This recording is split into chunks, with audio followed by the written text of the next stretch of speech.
Coming up on show 821, Polestar 2 vehicles start arriving off the boats and heading towards customers. And that's exciting. Stick around, I'll tell you more. Plus on the show today, California pushing for zero emissions heavy trucks starting in 2024.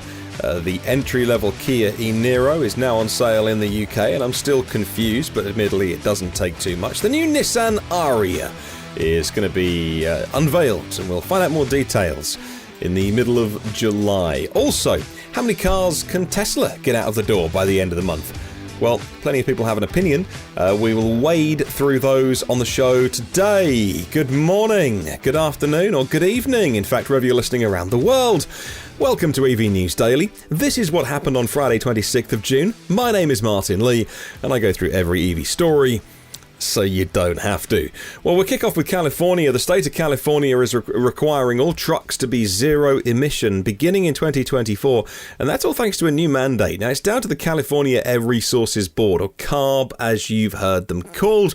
The first mandate in the world, they say, to regulate zero emissions trucks hitting the road in 2024. A step towards California meeting their own long-term emissions goals, according to the website Engadget. Well, the rule would apply specifically to medium and heavy duty trucks. These are the ones that weigh 8,500 pounds or more to begin with. And that's, like I say, the one in 4 years' time. Under the mandate, every new truck sold in California, every truck, by 2045 must be zero emissions. By 2040, it'll be last mile trucks. By 2035, short haul and ports and rail yards.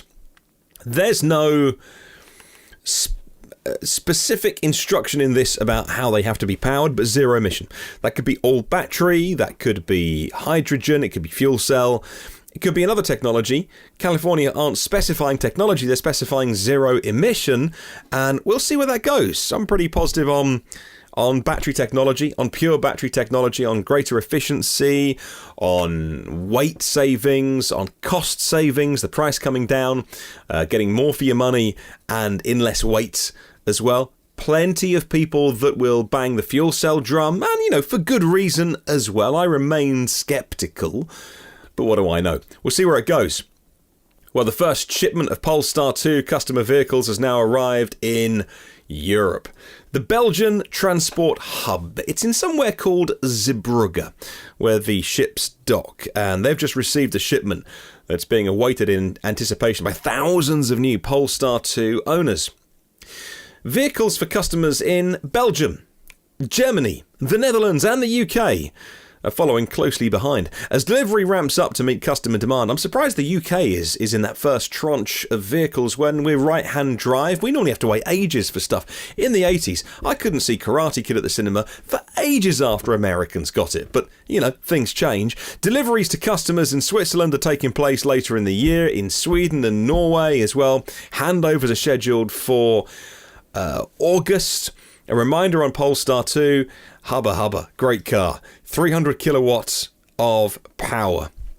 Big pack, 78 kilowatt hour pack. Range of 310 miles, that's 500 kilometers. A dynamic driving style, clever driver aids, highly advanced pilot assist, high performance driving, panoramic roof, LED headlights that they say are so safe. Of course, it's going to be a safe car because it's a Volvo. It's not a Volvo, it's a Polestar, but it's a Volvo. It's not a Volvo, it's a Polestar. You know what I mean. So it's going to be a very safe car as well, but it's not going to be a cheap car. It's not a crazy expensive car. Norway, about 469,000 NOK. In most European countries, it's going to be around 59,000 euros, depending on local incentives. 58,800 in Germany, for instance. In the UK, after the £3,000 government money is taken off, the free cash is... people get annoyed when I say it's free cash. I get economists emailing me, or bedroom economists saying, I think you'll find out how money works, that no money is free, and yet all money is free because governments can print it, so stop saying it. All right, well, look, the UK government give you £3,000 off a car. So if they're printing their own banknotes, I don't care. Oh, goodness me. You should be on the receiving end of some my emails. Holy moly. Anyway, what was my digression towards? I don't know anymore. £49,500 in the UK after the £3,000 free money is taken off. It is not cheap, not expensive. How will these cars be bought? Maybe company cars, so you're not out of pocket. Obviously, you have to pay for the car, but maybe you do through salary sacrifice or company cars. Oh, maybe people are getting them on finance. If you've got 50,000 notes in your pocket to go and spend at Polestar, then lucky you. Let's talk about the entry-level Kia E-NIRO, now on sale in the UK, and it didn't take long for me to get confused on Kia's website today. Up until now, you could get the Kia E-NIRO in a single, high-specification model, and that suits my tiny brain, because you could get the 64 kilowatt-hour version, and it was loaded. You still chose the colour and a couple of other things, and that was about as much as I wanted. Now, they've gone and made it all very confusing.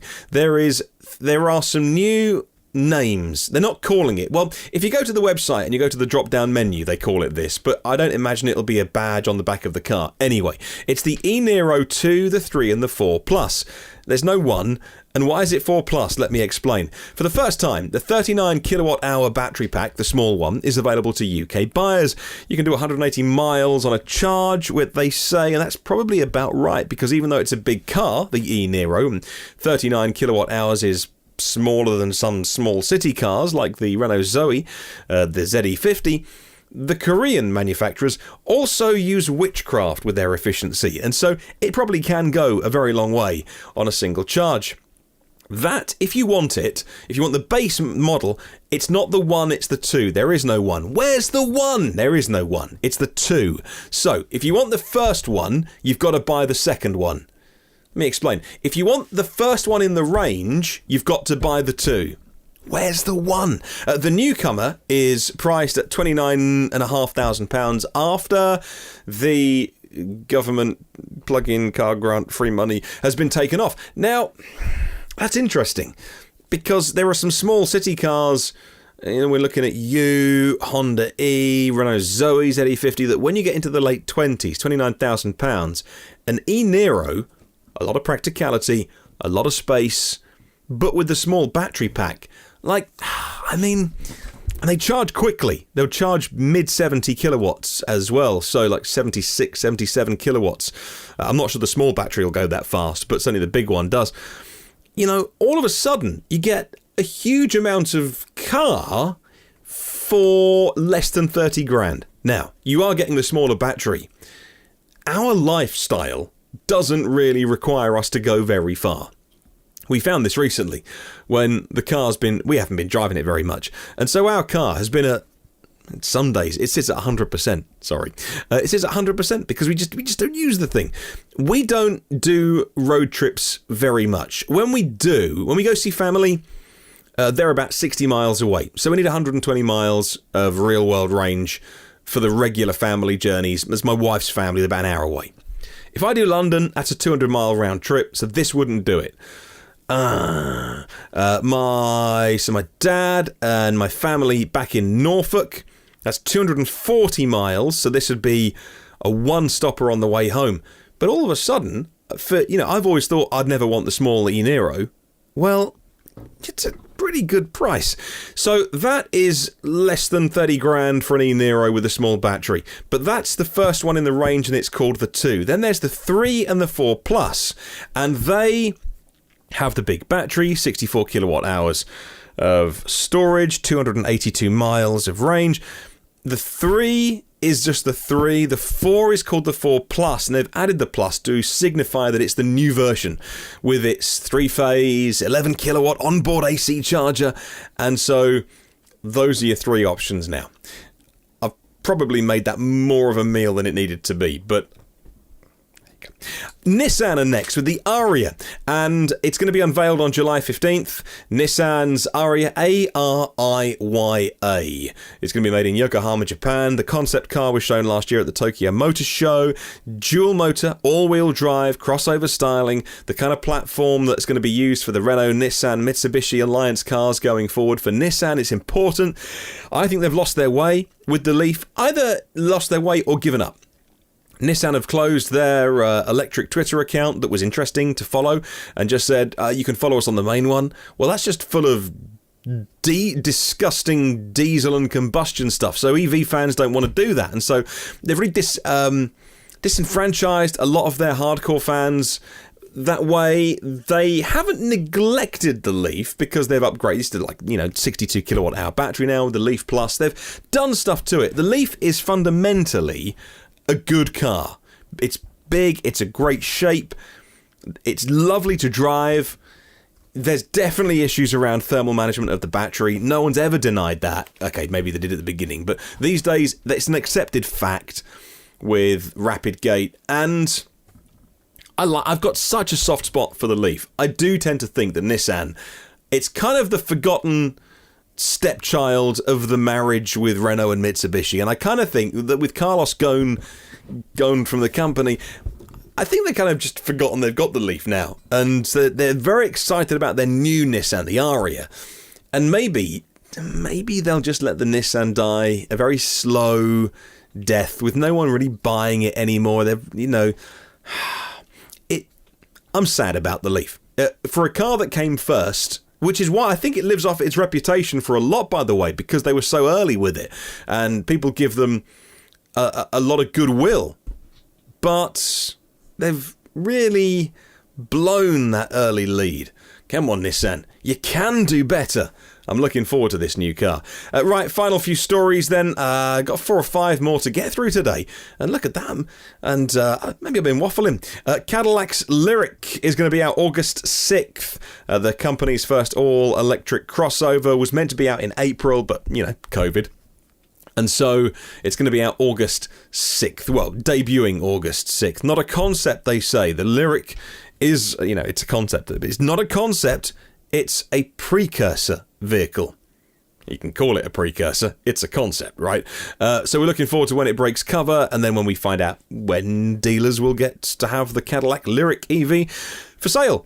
We first saw the VW ID Buzz with all the Zs. That is the camper van. That is the famous Surf VW surfy van done with electric power on the MEB platform. Saw it a couple of years ago and fully charged with Johnny. Made a great video of that. We thought it was coming in 2022. We don't know. Don't even have an official name for it yet. We know they're not going to make the beach buggy. VW showed off an all-electric updated beach buggy that was so cool, but they recently admitted that wouldn't be going into production. I kind of understand it, even though I'm a bit disappointed. But the van, the camper van, the surf van, whatever you want to call it, please, VW, please make it. The folk at VW ID Talk Forum have uncovered a clue. There's been a trademark filing in the European Union with the IPO, the Intellectual Property Office, for the name e-Samba by VW. Doesn't mean that it'll be called that, but it certainly means they now own the IP on that, e-Samba. Well, whatever they call it, please, VW, make it. Moving on to BMW, there's different ways of making EVs. BMW have a certain way. They're becoming more and more under pressure, says this report, internally to make an all-electric only platform to build their cars on and move away from their current strategy, which is one car, several powertrains, or one platform, several powertrains. In 2018, BMW unveiled their 5th gen EV technology. The powertrain is going to first be seen in the BMW Chinese-made iX3, but sold everywhere, but not in the US. Could be because the range isn't going to be good enough for the US market, but we'll see. iX3 is going to be an important car for BMW. However, they do have, says Electrek, now learning an internal pressure being applied to make their own EV-only platform. Autocar reporting that the 3 Series, BMW 3 Series, is being tested, but could well be out in 2023. Is that too late to challenge the Model 3, says Autocar. Yeah, it's too late now, but 2023, pull your finger out. The philosophy at BMW is one factory, one production line, pop in whatever powertrain you need. So if you're making vehicles in a factory production line, some of them are going to have engines, some of them will be plug-in hybrids, some of them will be full electrics. One way of doing it. Another way of doing it is VW's way, which is to have a platform that only electric cars are made on. Maybe they both can't be right. Maybe they can. We'll see. Tesla semi-truck is being called into action. The end of the quarter, 2020, quarter 2 is coming to an end next week when it's the end of June. And it's always good to see the Tesla semi-truck is being drafted in to move cars from the factory out. Obviously, you can buy an electric car if you want, but it's likely have been moved around the country or shipped via a stinky diesel car carrier. But now, if you buy a Tesla, there's every chance yours may have been towed, at least on a car carrier, by one of the Tesla semi-trucks which they're testing. Tesla as well have always said that the first trucks they make are going to be used by themselves for their own business. And so it's good that it's been drafted in, towing electric cars with an electric truck to their destination.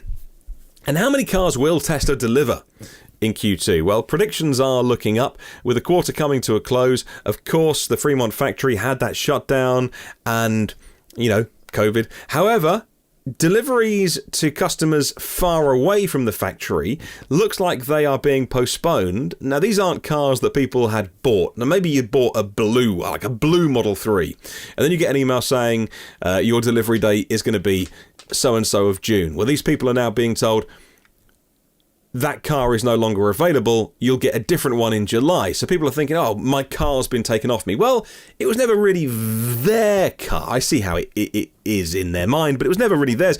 And the reason is, if you can get those cars out of the factory door and to people in California or on the West Coast, or you can get the delivery done by the end of the quarter, it'll help bolster their numbers. And of course, Tesla, more than many, are judged by their end of quarter numbers. One of the reasons why I was so happy that, Elon was taking Tesla private, which of course never happened. But when that news broke and people were, private investors were upset that they wouldn't be able to be part of the success story that is Tesla, and they like to, invest their own money in that. I'm not one of that gang. What I was excited about was if it had become a public company, they could go about their business in a very quiet way. Whereas, the market, the commentators, the analysts do judge Tesla more than most, because they are the poster child of the EV revolution on their end of quarter numbers. And so it's always a rush every 3 months to get as many cars delivered as they possibly can. And that's isn't always a positive. Good for people who get their cars quickly, but I would like to see that maybe that cadence spread out through the month a little more. If they're a private company, they just wouldn't have to report these kind of things. But there we go. Right, question of the week. This week's Sunday show will see me reading out the answer to what you've been sending in about how you would like to see green plates or green stickers used to incentivize EVs. My email address is hello@evnewsdaily.com, or you can leave a comment on the YouTube show.